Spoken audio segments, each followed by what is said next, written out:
Welcome back. This video is a continuance of my previous video, as you can see from the caption. But here the functions will be getting more complicated. With that being said, let's begin the video. Present you piecewise function. It also called piecemeal function. What is a piecewise function? If a function has restriction in domain, then it's called piecewise function. Look at this function.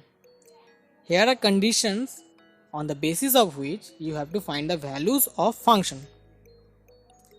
Basically, here are two simple functions merged together. So, first we try to draw a graph of the first curve with keeping the restriction in our mind. So we begin with our old procedure. First, we try to find out the points at which the curve cuts the x and y axis. To know the path of the curve, we just simplify the equation y equal to 1 minus x square. As you can see, it's a parabola. So you can see the type of the parabola and the graph also. Careful with the restriction here.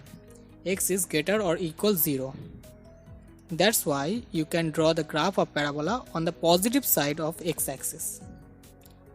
Now for the next part, we have a simple straight line y equal to 1 minus x. But notice the condition on x. X has to be less than 0. I did a box at the bottom of the line because that point y equal to 1 does not lie on the curve.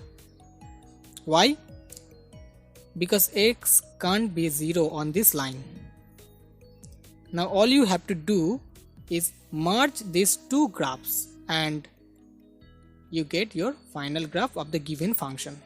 By the way, two pieces of the function meet, so the function is continuous. Remember the absolute value function? That's also a piecewise function. Here is a problem for you. Give a try to draw this function and post your graph in the comment section below.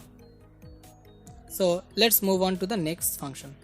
Now, how we draw a function which is addition of two functions.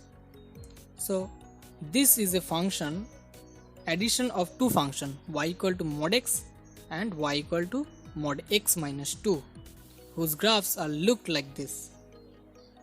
I already showed how to draw a graph of absolute function in my previous video, so if you don't know, then check out by tapping on the card above or check out the link in the description. Now as the given function is addition of two functions, all we need to do is just add the values of y on the both functions. Let me say it again. All we need to do is just add the values of y on the both functions. Let me make a table for you so you can understand more precisely. First, let's take x equal to minus 2 and add these 2 points on the graph.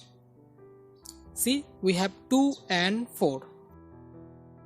Adding them, we have 6. Similarly, for x equal to minus 1, we have 1 and 3. Adding them, we have 4. Repeat this process and find a few more points.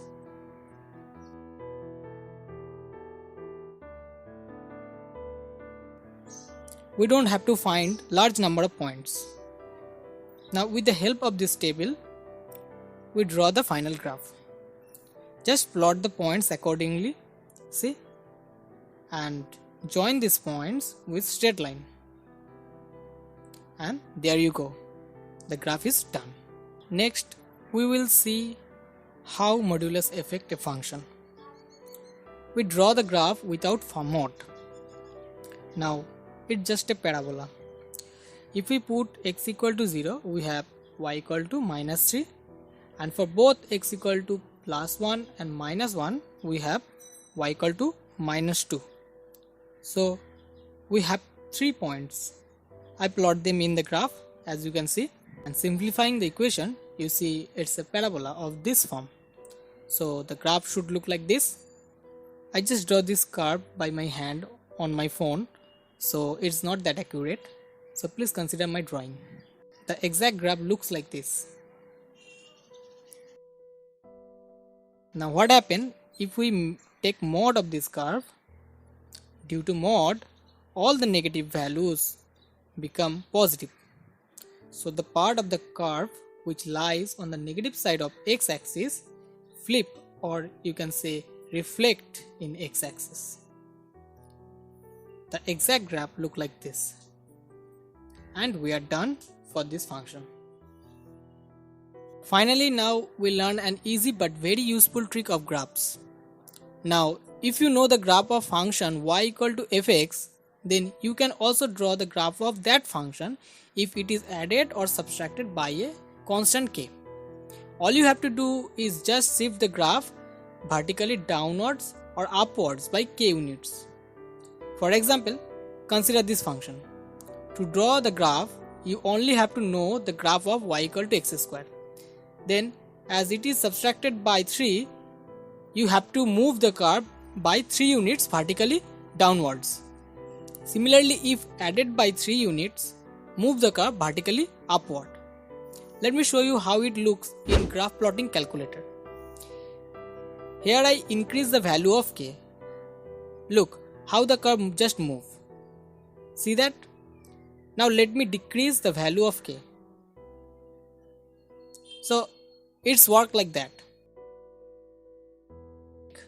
You can give this to your friend to draw the graph by just changing k's value and play it cool. And that's all for this video. Hope you enjoy and learn something new. Don't forget to like, share and subscribe.